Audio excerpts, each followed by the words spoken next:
Paris para Olympic badminton போட்டியில் வெள்ளி வென்று தமிழக வீராங்கனை துளசிமதி அசத்தல். மற்றொரு வீராங்கனை மனிஷா வெண்கலம் வென்றார்.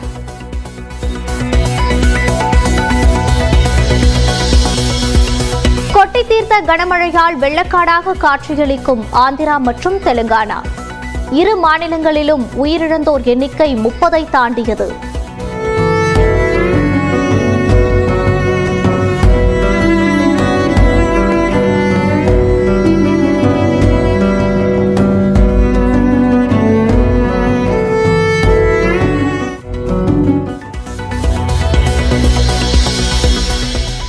பாலியல் புகார் வழக்கில் கேரள நடிகர்கள் முகேஷ், சித்திக் முன்ஜாமீன் கோரி மனு.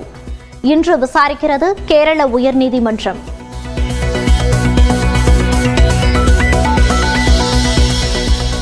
நடிகைகளுக்கு நடந்த பாலியல் தொல்லை தொடர்பாக நடிகர்கள் மௌனம் காத்தால் தப்பாக தெரியும். ஹேமா கமிட்டி குறித்து தனக்கு தெரியாது என ரஜினி கூறிய நிலையில் நடிகை ராதிகா கருத்து. தெரியலன்னா அவருக்கு தெரியலதான், அவர் தெரிஞ்சா அவர் சொல்லுவாரு. உங்களுடைய மௌனம் தப்பாக தெரியும். உங்களுடைய மௌனம், நீங்க இது எதுக்கு சொல்லணும், இது சொன்னா இது நான் என்ன பதில் சொல்லணும், ஒன்னும் சொல்ல வேண்டாம். நான் இந்த பெண்களுக்கு பாதுகாப்பு கொடுக்கறதுக்காக எல்லாரோடையும் உட்கார்ந்து நான் சரியாக செயல்படுவேன். ஒரு வார்த்தை சொன்னா அந்த பாதிக்கப்பட்ட பெண்களுக்கு ஒரு சகோதரியா இருக்கலாங்க. அரசியலுக்கு சென்று மக்களுக்கு நல்லது செய்ய நினைக்கும் நடிகர்கள் சக நடிகைகளுக்கும் நல்லது செய்யலாமே. பாலியல் தொல்லை சர்ச்சை விவகாரத்தில் நடிகர் விஜய்க்கு மறைமுகமாக கோரிக்கை வைத்த நடிகை ராதிகா. இருக்கிற எல்லா நடிகர்களும் எங்கேயோ ஒரு வகையில அரசியல் ஆசை, அரசியலுக்கு வரணும்னு ஆசை, அரசியல்ல செயல்படுறவங்களுக்கு ஆசை. நீங்க எல்லாம் மக்களுக்காக பேச போறீங்களே, உங்க கூட இருக்கிற பெண்களுக்காக ஒரு வார்த்தை சொல்லுங்க. விவசாயிகள் நலனுக்காக 14,000 கோடி ரூபாய் மதிப்பில் 7 திட்டங்களுக்கு மத்திய அமைச்சரவை ஒப்புதல்.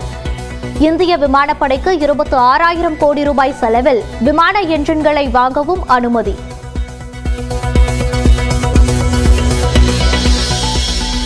அமெரிக்காவில் ஓட்டுநர் இல்லாத காரில் பயணித்த முதலமைச்சர் மு.க. ஸ்டாலின். நவீன வசதிகளை கொண்ட சொகுசு கார்.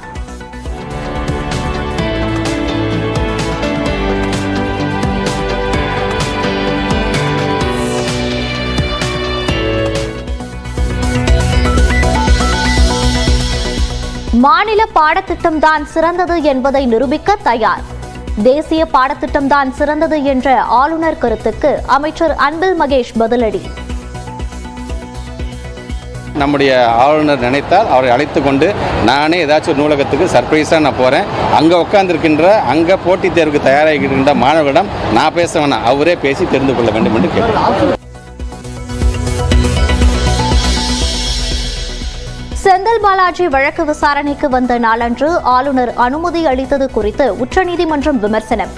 7 மாத காலதாமதம் செய்தது ஆச்சரியம் அளிப்பதாகவும் நீதிபதிகள் கருத்து.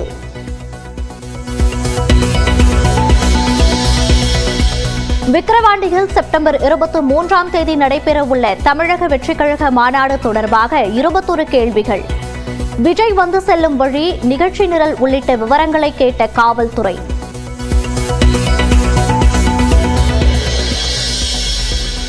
தமிழ்நாட்டில் 25 சுங்கச்சாவடிகளில் கட்டண உயர்வு அமலானாலும் ஆம்னி பேருந்து கட்டணம் உயராது. நெருக்கடியை தாங்களே ஏற்பதாக அனைத்து ஆம்னி பேருந்து உரிமையாளர்கள் சங்கம் அறிவிப்பு.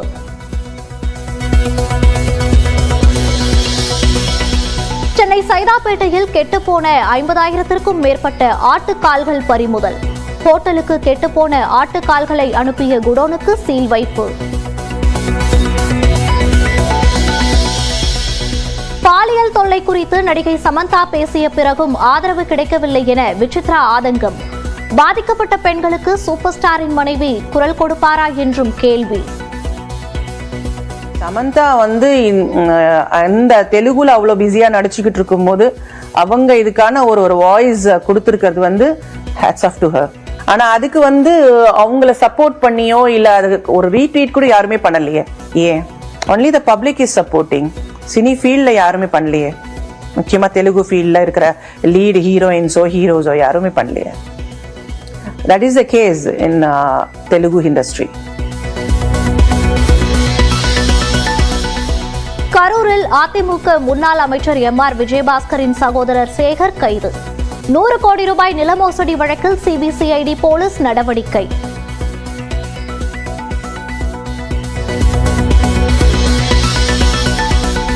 புரானே மற்றும் சிங்கப்பூருக்கு இன்று பயணத்தை தொடங்கும் பிரதமர் நரேந்திர மோடி. இரு நாடுகளுடனான தூதரக உறவை பலப்படுத்த புதிய ஒப்பந்தங்கள் கையெழுத்தாக உள்ளன.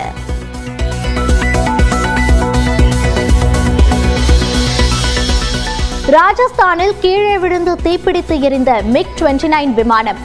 விபத்துக்கு முன் விமானி வெளியேறியதால் உயிர் சேதம் தவிர்ப்பு.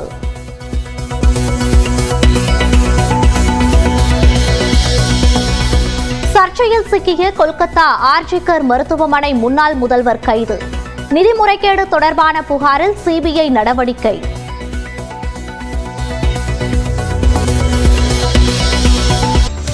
கேரவன் விவகாரம் தொடர்பாக கேரள சிறப்பு புலனாய்வு குழுவினர் தன்னை தொடர்பு கொண்டதாக நடிகை ராதிகா விளக்கம் அளித்துள்ளார். மலையாள நடிகர்கள் மீது அடுத்தடுத்து பாலியல் குற்றச்சாட்டுகள் முன்வைக்கப்பட்ட நிலையில் கேரளாவில் திரைப்பட படப்பிடிப்பு ஒன்றில் கேரவனில் கேமரா வைக்கப்பட்டிருந்ததாக நடிகை ராதிகா குற்றம் சாட்டினார். இதுகுறித்து கடந்த 4 நாட்களுக்கு முன்பு கேரள சிறப்பு புலனாய்வு குழுவினர் தன்னை தொடர்பு கொண்டு அதன் உண்மைத்தன்மை குறித்து கேட்டறிந்ததாக ராதிகா தெரிவித்தார். 4 நாளுக்கு முன்னாடி எனக்கு SIT இருந்து போன் பண்ணாங்க. போன் பண்ணி நான் ஃபர்ஸ்ட் அவங்க கிட்ட வந்து என் பாராட்டுகளை சொன்னேன். பரவாயில்ல, இவ்வளவு சீக்கிரமா நீங்க வந்து ஒர்க் பண்றீங்கன்னு சொன்னேன். அப்ப இந்த விஷயமா கேட்டாங்க. ஆமா நடந்ததுன்னு சொன்னேன். பட் நான் கம்ப்ளைண்ட் கொடுக்கல. There is no complaint. So என்ன இன்வெஸ்டிகேட் அவங்க பண்றதுக்கு எதுவும் கிடையாது. நான் கம்ப்ளைண்ட் கொடுத்தா என்ன இன்வெஸ்டிகேட் பண்ணலாம். கம்ப்ளைண்ட் கொடுக்கல. They just wanted a clarification. இது நடந்ததான்னு. That's all. கேரவன் விவகாரம் குறித்து தான் புகார் அளிக்காததால் கேரள சிறப்பு புலனாய்வு குழுவினர் தன்னிடம் எவ்வித விசாரணையும் நடத்தவில்லை என்று ராதிகா கூறினார். தெரியலன்னா அவருக்கு தெரியலதான். அவர் தெரிஞ்சா அவர் சொல்வாரு. உங்களுடைய மௌனம் தப்பாக தெரியும். ஹேமா குழுவின் அறிக்கை தொடர்பாக தனக்கு தெரியாது என்று நடிகர் ரஜினிகாந்த் கூறியதற்கு நடிகை ராதிகாவின் பதில்தான் இது. மலையாள நடிகர்கள் மீதான பாலியல் குற்றச்சாட்டு குறித்து தமிழ் திரைப்பட நடிகர்கள் தொடர்ந்து மௌனம் காத்து வருவதாக புகார் எழுந்தது. இந்நிலையில் சென்னையில் செய்தியாளர்களை சந்தித்த நடிகை ராதிகா திரை பிரபலங்கள் ஆதரவு தெரிவித்தால் பாதிக்கப்பட்ட நடிகைகளுக்கு ஆறுதலாக இருக்கும் என்று அறிவுறுத்தினார். நீங்க வந்து இது எதுக்கு சொல்லணும், இது சொன்னா இது நான் என்ன பதில் சொல்லணும், ஒன்னும் சொல்ல வேண்டாம். நான் இந்த பெண்களுக்கு பாதுகாப்பு கொடுக்கறதுக்காக எல்லாரோடையும் உட்கார்ந்து நான் சரியாக செயல்படுவேன். ஒரு வார்த்தை சொன்னா அந்த பாதிக்கப்பட்ட பெண்களுக்கு வந்து ஒரு சகோதரியா இருக்கலாங்க, தெரியாத மூஞ்சியா இருக்கலாம். But she is a woman. உங்க ஃப்ரெட்டர்னிட்டியில இருக்கிற பெண். பல முன்னணி நடிகைகள் சந்தித்த பாலியல் தொல்லைகள் குறித்து பிரபல நடிகர்கள் மற்றும் இயக்குநர்களுக்கு நன்றாக தெரியும் என்றும் ராதிகா கூறியுள்ளார். அரசியல் ஆசை உள்ள தமிழ் நடிகர்கள் உங்களோடு இருக்கிற பெண்களுக்காக ஒரு வார்த்தை சொல்லுங்கள் என்று நடிகர் விஜய்க்கு மறைமுகமாக நடிகை ராதிகா சரத்குமார் கோரிக்கை விடுத்துள்ளார். தமிழ்ல இருக்கிற எல்லா நடிகர்களும் எங்கேயோ ஒரு வகையில அரசியல் ஆசை, அரசியலுக்கு வரணும்னு ஆசை, அரசியல்ல செயல்படுறவங்களுக்கு ஆசை. நீங்க எல்லாம் மக்களுக்காக பேச போறீங்களே, உங்க கூட இருக்கிற பெண்களுக்காக ஒரு வார்த்தை சொல்லுங்க. பெண்கள் குறித்து தவறாக பேசுபவர்களை சினிமா தொடர்பான அனைத்து நிகழ்ச்சிகளிலும் தடை செய்ய வேண்டும் என்று பைல்வான் ரங்கநாதன் குறித்தும் வலியுறுத்தினார். நான் நடிகர் சங்கத்தையும் ப்ரொடியூசர்ஸ் கவுன்சிலுக்கு வைக்கிற ஒரே ஒரு வேண்டுகோள், இந்த மாதிரி தவறா பேசுறவங்களை எந்த சினிமா சம்பந்தப்பட்ட நிகழ்ச்சிக்கு பேன் பண்ணுங்க. ஆர்டிஸ்ட் அவங்க சம்பந்தப்பட்ட எந்த சேனலா இருந்தாலும் அவங்க கூப்பிடுற எந்த நிகழ்ச்சிக்கு போக கூடாது, பேட்டி கொடுக்க கூடாது, பேன் பண்ணுங்க. தமிழ் திரையுலகிலும் 80களில் இருந்தே பெண்களுக்கு பிரச்சனைகள் இருப்பதாக கூறிய ராதிகா யாருடைய பெயரையும் குறிப்பிட விரும்பவில்லை என்று தெரிவித்தார். நம்ம காலம் மாறி போச்ச தமிழ் படத்தை மலையாளம் வேர்ஷன் அர்ஜுனன் பிள்ளையும் மஞ்ச மக்களும்ன்ற படம், அது வந்து புது ப்ரொடியூசர் புது டைரக்டர். முன்னாடியே யூஸ்வலாக கோரிக்கைகளை வச்சுருவாங்க. அட்ஜஸ்ட்மெண்ட் வரீங்களா இல்லையா, இல்லைன்னா படம் இல்லை, நீங்கள் வீட்டில் வந்து தூங்கவில்லை தான், போகிறீங்கன்னா போங்க, இப்படி தான் பண்ணுவாங்க. இது easy for us to handle. இவங்க என்ன பண்ணாங்க, ஷூட்டிங் ஃபுல்லாக ஷொர்னூர் எடுத்து முடிச்சிட்டாங்க. ஒரு பிரச்சனையும் வரல, நல்லா இருந்தது. அப்புறம் பொள்ளாச்சியில் 3 நாள் சாங் ஷூட்டிங், பொள்ளாச்சியில் சாங் ஷூட்டிங் 2 நாள் சைலண்டாக இருந்தாங்க. பேக்கப் டே. அதுக்கப்புறம் நான் அவங்களுக்கு தேவையில்லை. முன்னாடியே ஏதாவது செஞ்சுருந்தாங்கன்னா நான் அப்போவே படத்தை விட்டு வெளில வந்திருப்பேன். பொள்ளாச்சியில் மலையாள படத்திற்கான ஷூட்டிங்கில் தயாரிப்பாளர் தன்னிடம் அத்துமீற முயன்றது தொடர்பாக நடிகை சார்மிளா அளித்த பகீர் பேட்டிதான் இது. ஷூட்டிங் முடிந்த பின் அறைக்கு அழைத்த தயாரிப்பாளர் தனது கோர முகத்தை காட்ட முயன்றதையும் சார்மிளா விவரித்தார். அப்போ அந்த மேனேஜர் சண்முகம் அண்ணன் அவர் நான் கிளம்பிட்டேன், ஓகே நான் கிளம்புறேன்னு ப்ரொடியூசர் பார்த்து ஒரு வார்த்தையை சொல்லிட்டு போங்க அப்படின்னு. சரி போகிறேன். போய் அசிஸ்டன்ஸோட போனேன். அசிஸ்டன்ஸ்லாம் எதுக்கு அவங்க கீழே இருக்கட்டுமே, பேக்லாம் அங்கே இருக்குது, எல்லாம் தூக்கிட்டு வாங்க அப்படியே பார்த்துட்டு போய் கிளம்ப வேண்டியதானே, எதுக்கு நீங்கள் அங்கே போய் பார்த்தா தான் தெரியும் எல்லாமே ஹேவிங் ட்ரிங்க்ஸ் குடிச்சிட்டு உட்காந்துருந்தாங்க. So they're waiting for me to come. And இவங்க வந்ததில் அவங்களுக்கு ஒன்று வாங்கினா ஒன்று இலவச மாதிரி அசிஸ்டன்ட் லேடி அசிஸ்டண்ட்டும் கிடச்சிட்டாங்க. ஸோ அதனால இவங்களுக்கு என்ன பவுன்ஸ் பண்ணி அவங்க புடவையை பிடிச்சி இழுத்து கொண்டு கலாட்டா பண்ணி இப்போ ஏன் கிட்டே வந்தாங்க, அப்ரோச் பண்ணாங்க. அசிஸ்டன்ட் எங்கள் 2 பேருக்காக இஸ் ரிவால்ட்டிங். அவனை போட்டு அடின்னு அடிக்கிறாங்க. ஒருத்தன் கட்டி பிடிச்சான், கையை கடிச்சு விட்டுட்டு ஐரான். தவறாக நடக்க முயன்றவர்களை காவல்துறையிடம் ஒப்படைத்து உடனே தண்டனை பெற்றுக் கொடுக்கப்பட்டதாக சார்மிளா தெரிவித்தார். மலையாள திரைப்படத்தில் பாலியல் தொல்லையை அனுபவித்ததாக குற்றம் சாட்டிய நடிகை சார்மிளா தமிழ் திரையுலகில் தான் பாதுகாப்பாக உணர்ந்ததாக கூறியுள்ளார். I'm pretty safe in Tamil, I can tell you. ஏன்னா நான் இது வரைக்கும் ஒரு 9 படம் ஹீரோயினாக பண்ணியிருக்கேன். நான் ஒர்க் பண்ண டீமெல்லாம் நல்ல டீம். அதனால் they don't give me anything. நான் சும்மா கால் பண்ணி அட்ஜஸ்ட்மெண்ட் என்ன calls don't come at all. So என்னால் எனக்கு இங்கே it is more safe and comfortable for me to work Tamil. அது மட்டும் இல்லை, தமிழில் என்ன ஒரு இதுனாக்கா ஒன்ஸ் யுவர் ஏஜ் உங்களுக்கு அம்மா அந்த ஒரு ஸ்தானம் வந்தது. உனக்கு கல்யாணம் ஆகி குழந்தை வந்துச்சுன்னா அம்மான்ற ஒரு ஸ்தானம் வந்தது. அங்கே வயசானா கூட பார்க்குறாங்க. இப்போ வரைக்கும் நீங்கள் பார்த்தீங்கன்னா ஒரு சின்ன பையன் கூட வந்தாக்கா சார்மிளா அல்ல அப்படின்வான். ஸோ அப்படி இருக்கும்போது they look at you like a material to be used. இங்கேனாக்கா அக்கா அம்மா அந்த ஸ்தானத்தில் போயிடுது. அங்கே அப்படி கிடையாது. பாலியல் தொடர்பாக தமிழ் திரைத்துறையினரிடமிருந்து எந்த அழைப்பும் வந்ததே கிடையாது என்றும் சார்மிளா தெரிவித்தார். நடிகைகள் யாரும் தங்களிடம் இதுவரை பாலியல் புகார்கள் எதுவும் தெரிவிக்கவில்லை என்று தமிழ்நாடு மகளிர் ஆணைய தலைவி குமரி தெரிவித்துள்ளார். தமிழ் சினிமாவிலும் பாலியல் தொல்லைகள் இருப்பதாக முன்னணி நடிகைகள் கூறி வருவது பற்றி எழுப்பப்பட்ட கேள்விக்கு இவ்வாறு பதிலளித்தார். பிரபலங்கள் திரைத்துறையில் இது போல இருக்கு, தமிழ் இண்டஸ்ட்ரியிலும் இருக்குன்னு சில புகார்கள் அவங்க கிட்ட தெரிவிச்சதா சொல்றாங்க. உண்மையா? தப்பு. அந்த மாதிரி யாருமே செலிபிரிட்டி புகார் தெரிவிக்கல. என்னன்னா முதல்ல நாங்கள் அந்த கமிட்டி இந்த ஏமா கமிட்டி பரிந்துரை எல்லாம் வந்தப்புறம் இங்கேயும் நாங்கள் ஐசிசி கமிட்டி வைக்கணும், அதாவது உள்ளக புகார் கமிட்டி வைக்கணும், அதுக்கு வரைமுறைகள் என்னன்னு கேட்டாங்க. தவிர அந்த மாதிரி செக்ஷுவல் ஹராஸ்மெண்ட்லாம் இருக்குதுலாம் எங்கிட்ட எதுவும் சொல்லல. அந்த மாதிரி புகார் யாரும் சொல்லல. பாலியல் புகார்களை விசாரிக்கும் ஐசிசி குழு பற்றிய விழிப்புணர்வை ஏற்படுத்த வேண்டும் என்று அவர் கேட்டுக்கொண்டார். விசாகா கமிட்டி இருக்குதான். என்னன்னா அந்த விசாகா கமிட்டி இருக்குது என்பதை ஒரு விழிப்புணர்வு கொண்டு செல்லணும்ன்றதை அவங்ககிட்ட சொல்லியிருக்கேன். அது தெரிஞ்சிட்டாவே அவங்க அந்த கம்ப்ளைண்ட் கொடுப்பாங்க. சோ ஒரு கமிட்டி இருக்குன்றது விழிப்புணர்வு தெரியணும், அதை அவங்க செய்ய சொல்லியிருக்கேன். நான் சின்னத்திரை தொடர்பான பாலியல் குற்றச்சாட்டில் 3 புகார்களில் மகளிர் ஆணையம் நடவடிக்கை எடுத்துள்ளதாக குமரி தெரிவித்தார்.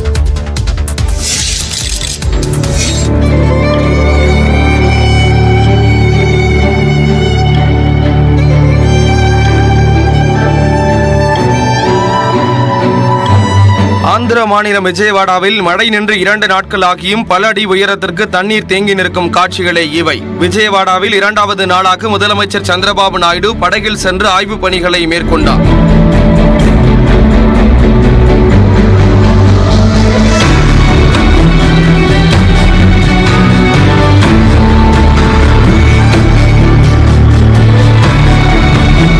விஜயவாடாவில் வெள்ளம் சூழ்ந்த பகுதிகளில் ஹெலிகாப்டர் மூலம் குடிநீர் விநியோகம் செய்யப்பட்டது. மேலும் விஜயவாடா கனகதுர்க்கை அம்மன் கோயில், அட்சய பாத்திரம் தன்னார்வ அமைப்பு, தனியார் ஹோட்டல்கள் உள்ளிட்டவை மக்களுக்கு உணவுகளை அளித்து வருகின்றன.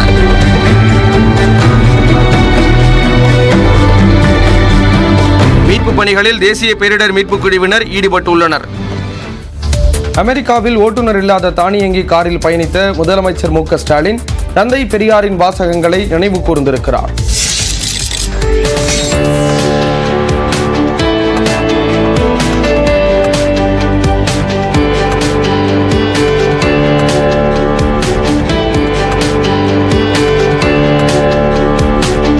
தமிழ்நாட்டிற்கு முதலீடுகளை ஈர்க்க அமெரிக்காவில் சுற்றுப்பயணம் மேற்கொண்டுள்ள முதலமைச்சர் மு.க. ஸ்டாலின் சான் பிரான்சிஸ்கோ நகரில் பயன்பாட்டில் இருக்கும் ஓட்டுநர் இல்லாத தானியங்கி காரில் பயணித்த காட்சிகள்தான் இவை. கூகுள் நிறுவனத்தின் கீழ் இயங்கும் ஆல்பாபெட் சார்பில் உருவாக்கப்பட்ட வேமோ ரோபோ டாக்ஸி சேவை கடந்த ஜூன் மாதம் சான் பிரான்சிஸ்கோ நகரில் அறிமுகம் செய்யப்பட்டது. ஓட்டுநர் இல்லாமல் இயங்கும் இந்த ஜாக்குவார் ரக டாக்ஸி சான் பிரான்சிஸ்கோ மக்களுக்கிடையே பெரும் வரவேற்பை பெற்றுள்ளது. இந்நிலையில் சான் பிரான்சிஸ்கோ நகருக்கு சென்ற முதலமைச்சர் மு க ஸ்டாலின் இந்த வேமோ ரோபோ டாக்ஸி சேவையை பயன்படுத்தி ஜாக்குவார் ரக காரில் பயணம் செய்திருக்கிறார். தற்போது பயன்பாட்டில் இருக்கும் ஓலா, ஊபர் ரக வாடகை கார் சேவை போல எதிர்காலத்தில் ஓட்டுநர் இல்லாத இந்த வேமோ ரோபோ டாக்ஸி உலகெங்கும் தனது சேவையை விரிவுபடுத்தும் என்றும் எதிர்பார்க்கப்படுகிறது.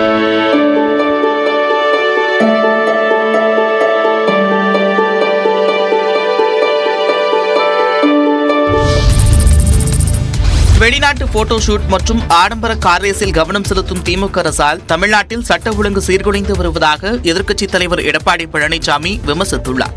இது தொடர்பாக எக்ஸ் தளத்தில் அவர் வெளியிட்டுள்ள பதிவில், அடுத்து என்ன விளம்பரம் செய்யலாம் என்பதில் இருக்கும் கவனத்தை தமிழ்நாட்டின் அடிப்படை பிரச்சினைகளை தீர்ப்பதிலும் செலுத்த வேண்டும் என்றும் வலியுறுத்தியுள்ளார். சர்வதேச போதைப் பொருள் கடத்தல் வலை அமைப்பில் தமிழ்நாடு முக்கிய இடம் வகிப்பதாக விமர்சித்துள்ள எடப்பாடி பழனிசாமி, தமிழக இளைஞர்கள், கல்லூரி மாணவர்களுக்கிடையே போதைப் பொருள் சர்வசாதாரணமாக புழங்குவதே இதற்கு சாட்சி என்றும் சுட்டிக்காட்டியிருக்கிறார். வெளிநாட்டு போட்டோ ஷூட்டிலும் ஆடம்பர பகட்டு காரேசிலும் கவனம் செலுத்தி அதன் வர்ணஜாலங்களுக்கிடையே தமிழ்நாட்டின் அவல நிலையை, சட்ட ஒழுங்கு சீர்கேட்டை மறைக்க அரசு முயற்சிக்கிறது என்றும் எடப்பாடி பழனிசாமி விமர்சித்துள்ளார். நம்முடைய ஆளுநர் நினைத்தால் அவரை அழைத்து கொண்டு நானே ஏதாச்சும் ஒரு நூலகத்துக்கு சர்ப்ரைஸாக நான் போகிறேன். அங்கே உட்காந்துருக்கின்ற அங்கே போட்டித் தேர்வுக்கு தயாராகின்ற மாணவர்களிடம் நான் பேச வேணாம், அவரே பேசி தெரிந்து கொள்ள வேண்டும் என்று கேட்கிறேன்.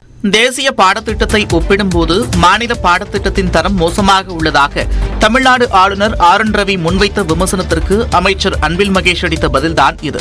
பள்ளிக்கல்வித்துறை சார்பில் ஆய்வக உதவியாளருக்கான பயிற்சி சான்றிதழ் வழங்குதல் மற்றும் பயிற்சி கட்டகம் வெளியிடுதல் விழா திருச்சி தேசிய கல்லூரி மைதானத்தில் நடைபெற்றது. இதில் பங்கேற்ற பின்னர் செய்தியாளர்களிடம் பேசிய பள்ளிக்கல்வித்துறை அமைச்சர் அன்பில் மகேஷ், PM ஸ்ரீ திட்டத்தின் கீழ் தரமான கல்வியை வழங்க வேண்டிய அதே வேளையில் புதிய கல்விக் கொள்கையை புகுத்த வேண்டும் என்பதை தங்களால் ஏற்றுக்கொள்ள முடியாது என்று தெரிவித்தார். இப்போ கூட நீங்கள் NEP-யில் சார்ந்திருக்கின்ற அந்த PM ஸ்ரீ ஸ்கூல் NEP சார்ந்து அதை செயல்படுத்தி இப்போ கையெழுத்து போட்டு கொடுங்க, it's a matter of second, ஒரு ½ hour உங்களுக்கு பணத்தை நான் ரிலீஸ் பண்ணுறேன் என்று தான் எல்லா எம்பிக்கு முன்னாடியுமே சொன்னார்கள் அவங்க. அப்போ நாங்கள் சொன்னோம், இல்லைங்க இது எங்களுக்காக சில ஏற்புடைய இல்லாத ஒரு கருத்துக்கள் வந்து NEP-யில் இருக்குது, அதை எங்களால் ஏற்றுக்கொள்ளவே முடியாது என்று இந்த மும்மொழி கொள்கையை பற்றி சொன்னோம். இல்லைடா நீங்கள் யோசிச்சுட்டு நீங்கள் சொல்லுங்கள் நீங்கள் அப்படின்னு சொல்லி அவர் அனுப்பி வைத்து விட்டார். எந்த காரணத்தை கொண்டும் கொள்கையை விட்டுக் கொடுத்து மத்திய அரசிடமிருந்து நிதியை பெற மாட்டோம் என்றும் அன்பில் மகேஷ் திட்டவட்டமாக குறிப்பிட்டார். மாநில பாடத்திட்டத்தின் தரம் குறித்து விமர்சித்திருந்த ஆளுநர் ரவிக்கு மதுரை MP வெங்கடேசன், அண்ணா பல்கலைக்கழகத்தின் முன்னாள் துணைவேந்தர் பாலகுருசாமி உள்ளிட்டோர் கண்டனம் தெரிவித்துள்ளனர்.